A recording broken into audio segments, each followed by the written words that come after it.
Imaginen un puente. ¿Ya lo tienen? Muy probablemente se imaginaron algo como lo que están viendo en pantalla. O quizá no. Lo que vieron en pantalla es el mapa del actual país de Turquía, uno de los países euroasiáticos, es decir, tiene una parte en Europa y la otra en Asia. Y sí que ha sido un puente para muchas civilizaciones. A lo largo del tiempo ha sido un punto estratégico. De hecho, la ciudad más grande de Turquía, Estambul, que aunque muchos piensan que es la capital, ya no lo es para la República de Turquía, sí lo fue de tres imperios, el latino, el bizantino y el otomano, por un largo tiempo. Y bueno, estos son imperios bastante importantes que tienen un gran papel en la historia, y vemos que ha sido un lugar estratégico también. Todo esto lo podemos entender desde que ahí han estado muchísimas civilizaciones. Han estado desde los hititas, los frigios, los lidios, los licios, los carios. También han estado los persas, los griegos, los romanos, los bizantinos, los latinos, los otomanos. Y actualmente son República Turca. Así que podemos ver que esto es únicamente una de las pocas civilizaciones que han pasado por ahí. Han pasado también muchos otros pueblos más pequeños y que por eso no los menciono en este video. Pero bueno, aquí encontramos muchísimas ruinas también de lo que fueron por aquel entonces las civilizaciones, y tuve el gustísimo y el honor de poderlas visitar en un viaje que realicé en octubre del 2022.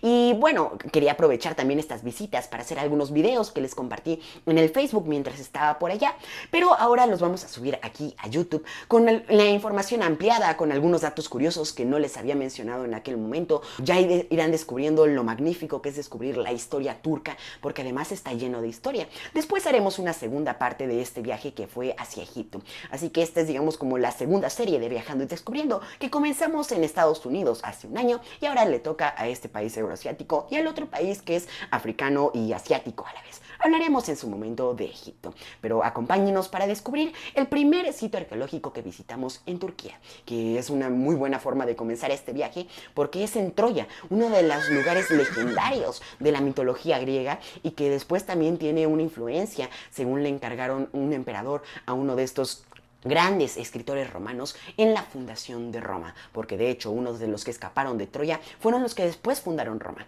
Antes de comenzar, una pequeña aclaración. Durante este video voy a estar hablando de Troya, Ilión, Hisarlik, Wilusa, Weshesh, que son distintos nombres para llamar a casi lo mismo.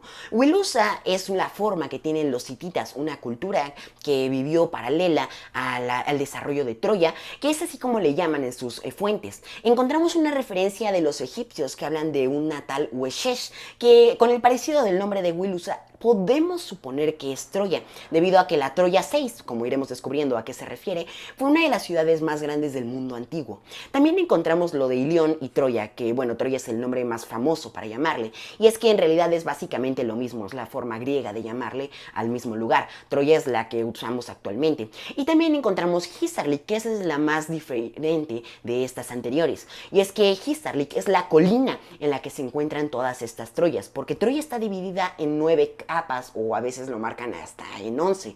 Y bueno, resulta que en estas Troyas se fueron construyendo una sobre la otra, sobre la otra, sobre la otra, de manera que se construyó una colina cerca de la actual ciudad de Çanakkale. Entonces, a esa colina se le llama Hisarlik, o sitio arqueológico de Hisarlik, como también se le suele llamar, a partir de que los otomanos toman el poder alrededor de 1453, cuando cae Constantinopla y se convierte en Estambul. Que por cierto, Constantinopla ha tenido tres nombres: Bizancio, Constantinopla y luego Estambul, que es el que conserva hasta actualmente. Así que después de esta aclaración, ahora sí, comencemos. Hola amigos y amigas de Polimateando, mi nombre es Bruno Segura y el día de hoy, como ya se ha vuelto recurrente en este canal, vamos a hablar un poco sobre una interconexión bastante curiosa, que es entre un libro y la historia. El día de hoy hablaremos sobre la Ilíada de este famoso poeta Homero, que después fue contada en estos versos poéticos por los rapsodas u homéridas. Y bueno, pues esta historia que después se convirtió en libro, narra la historia de la guerra de Troya. Pero no se preocupen si no conocen bien a bien la historia, aquí les va un rápido recuento sobre ella.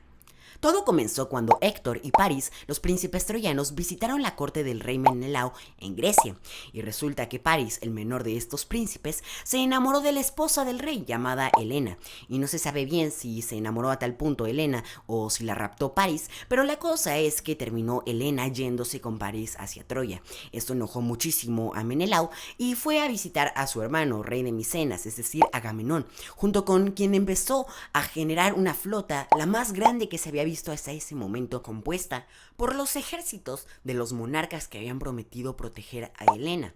Esto porque antes de casarse había tenido muchísimos pretendientes. Entre ellos estaba Odiseo de Ítaca, Agamenón de Micenas y Menelao, que después se convertiría en el rey de Esparta.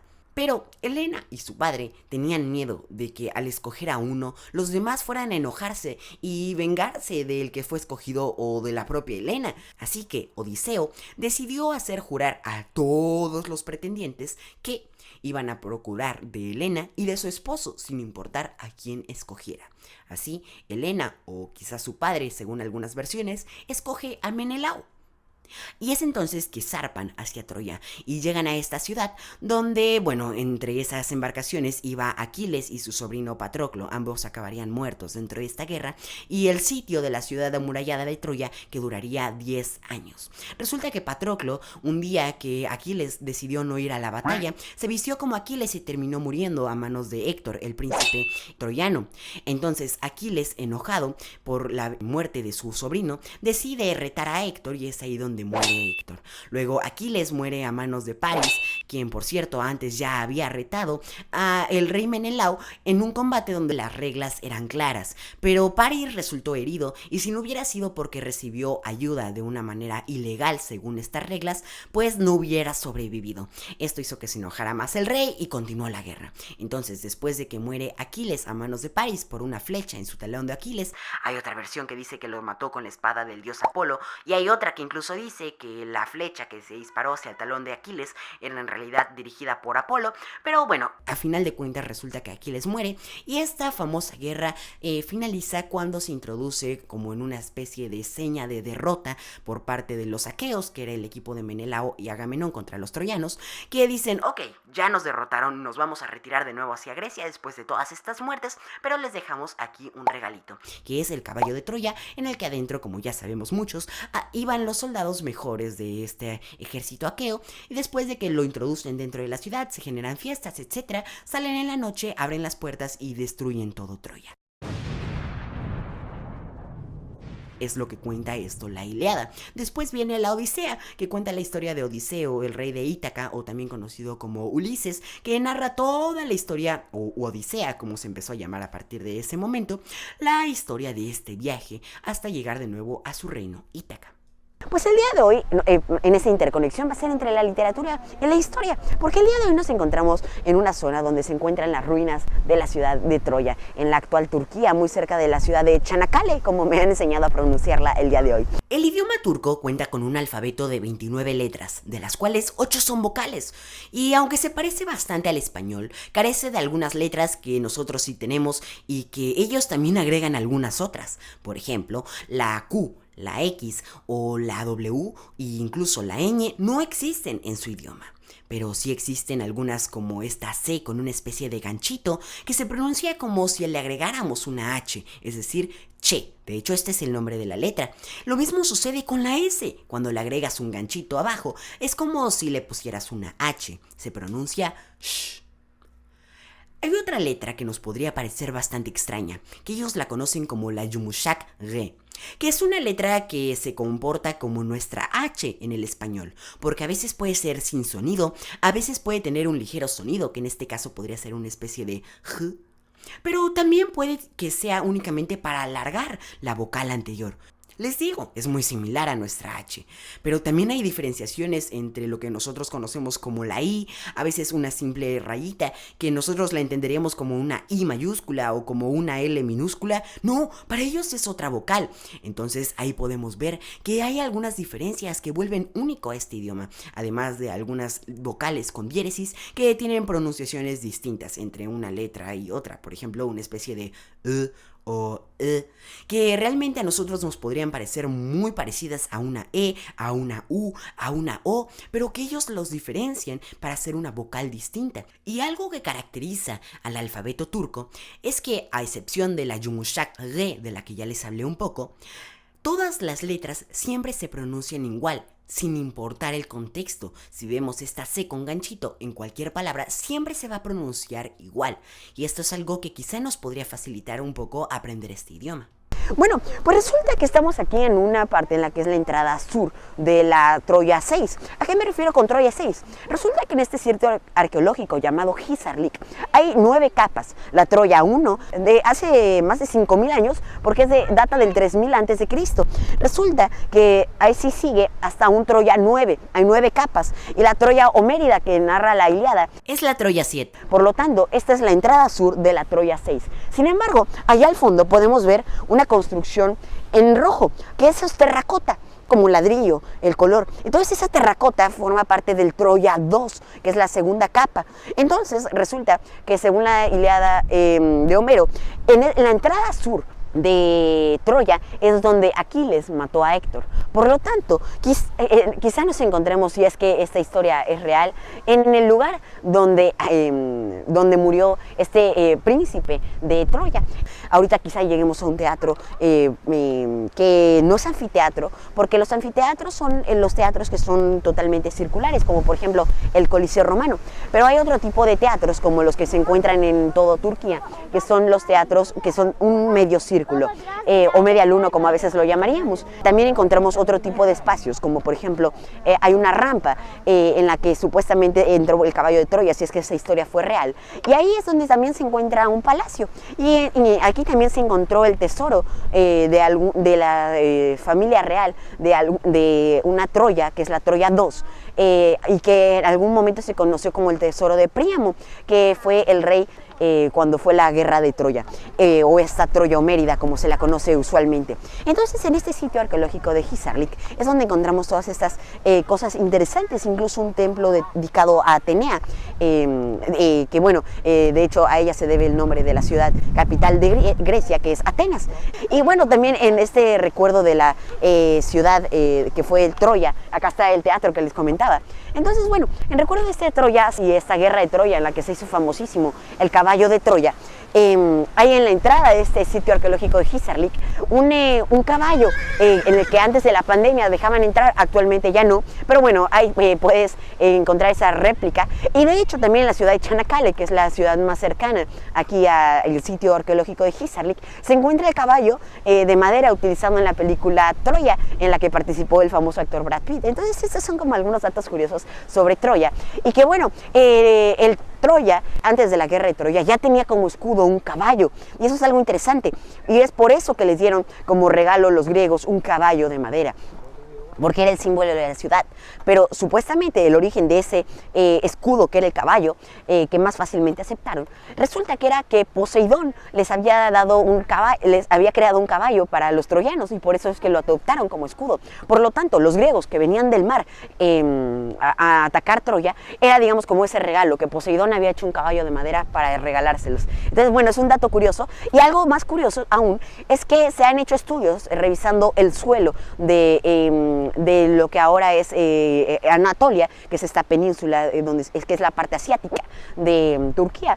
Entonces resulta que se han hecho estos estudios en el suelo, y se ha encontrado de que antes el mar llegaba prácticamente a las murallas de la actual Hisarlik o Troya. Entonces esto coincide con la Ilíada de Homero, y que bueno, ahora nos encontramos a orillas del estrecho de los Dardanelos, y que antes ese estrecho entraba hasta Troya, y que muchas veces esta riqueza que tuvo Troya y este poderío que tuvo fue debido al viento, porque si se dan cuenta tenemos un vientazazazón que nos está empujando. Y lo mismo sucedía con los barcos. Llegaban a esta playa de Troya, y muchas veces no podían partir en 1, 2, 3 meses hasta que se quitaba el viento, y durante ese tiempo los troyanos no les compraban sus cosas que vendían para sobrevivir de los barcos en el valor, sino que se los compraban mucho más baratas, y de ahí las revendían. Es por eso que digamos como que la riqueza de Troya vino en el aire que tiene esta ciudad. Entonces bueno, estos son algunos datos curiosos sobre lo que sucedió en esta ciudad. También muy importante importante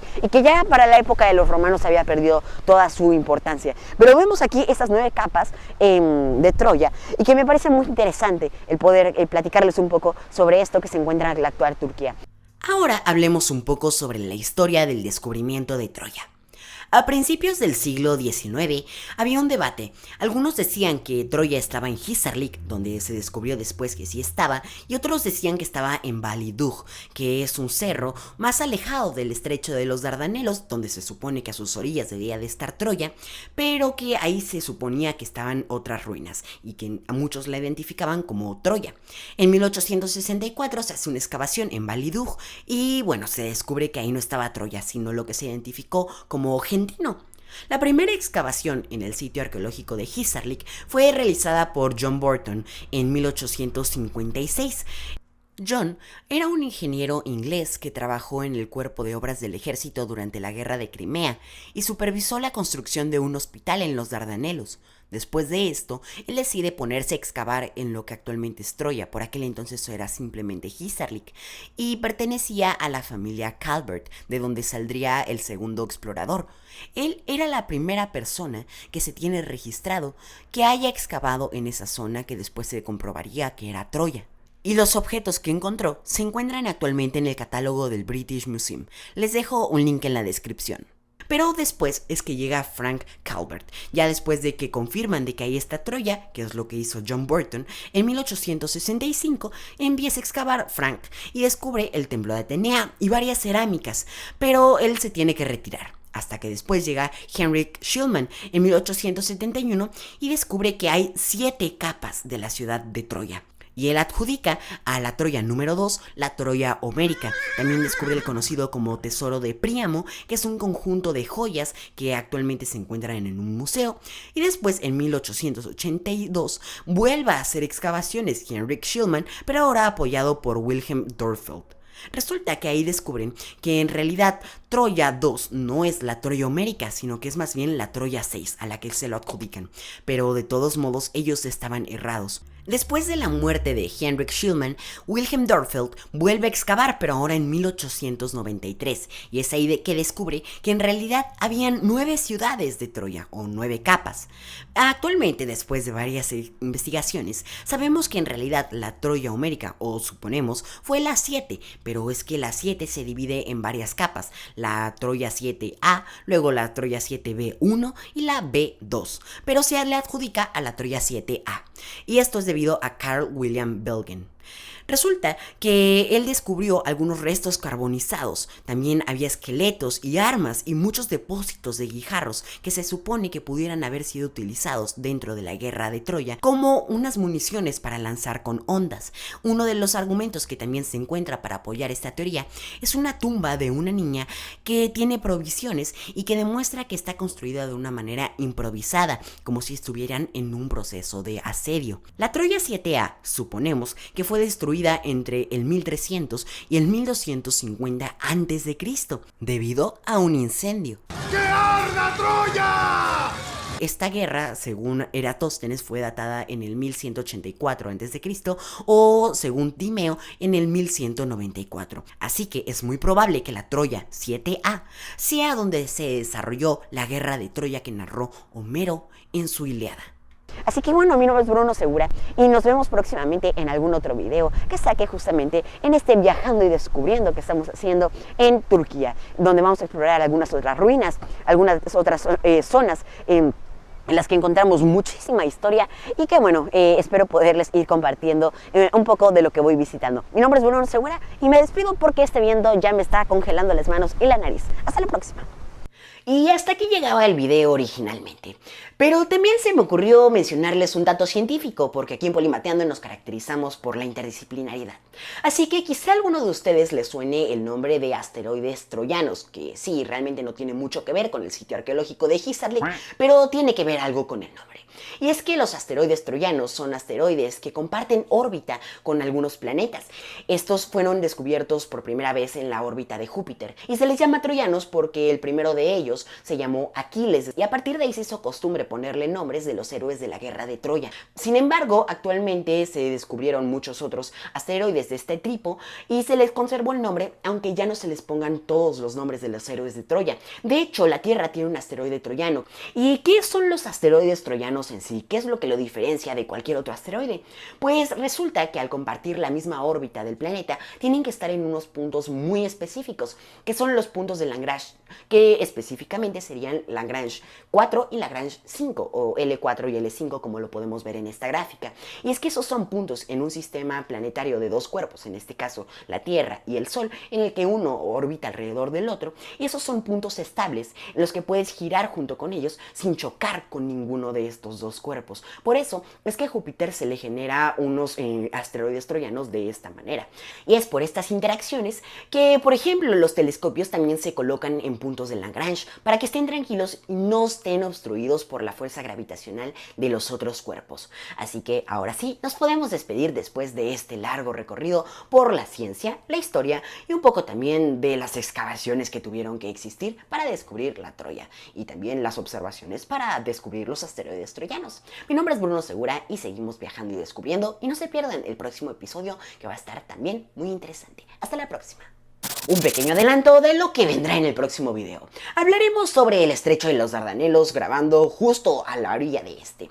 Y hablaremos un poco también sobre unos castillos otomanos que están justo a los lados de este. Cómo el antiguo llamado Helesponto fue muy importante como punto estratégico, y por eso Troya se estableció justo al lado de los Dardanelos. También el antiguo Helesponto, que lleva este nombre porque Helle, la que viajaba arriba del vellocino de oro, cruzó ese estrecho que conecta el mar Egeo, que lleva el nombre de un rey ateniense, con el mar de Mármara, y cayó al agua y por eso lleva su nombre. Pero no les adelanto más, descúbranlo en el próximo video, próximamente en cines. ¿Qué digo en cines? En YouTube.